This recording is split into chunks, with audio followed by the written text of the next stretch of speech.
Nationwide. Mga kabrigada, 250 billion pesos na pondo para sa flood control projects iminungkahing ilipat na lang sa education sector.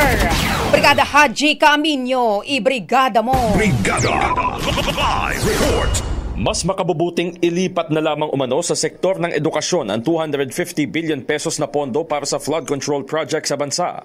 Ito ang suhestyon ni Batangas Representative Leandro Leviste sa gitna ng issue sa umano'y mga anomalya sa anti-flood projects.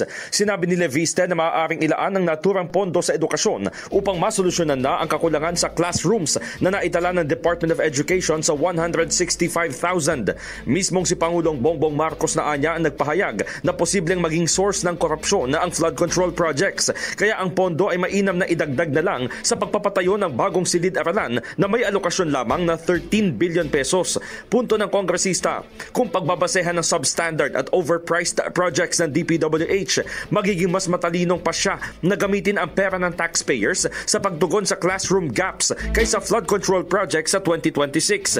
Ipinauubaya naman ng Department of Budget and Management sa Kongreso ang kahihinatnan ng flood control budget. Lalo't ang tema ng budget sa susunod na taon ay pagpapaigting ng investment at paggasta sa edukasyon. Gayunman, kailangan umanong magamit ng husto ang dagdag na alokasyon sa DepEd para sa konstruksyon ng classrooms. In the heart of changing lives, ako si Brigada Haji Caaminio ng 105.1 Brigada News FM Manila, the Music and News Authority. Brigada Balita Nationwide. Ang bahaging ito ay hatid sa atin ng Fast Relax. Tanggal ang sakit, ora mismo.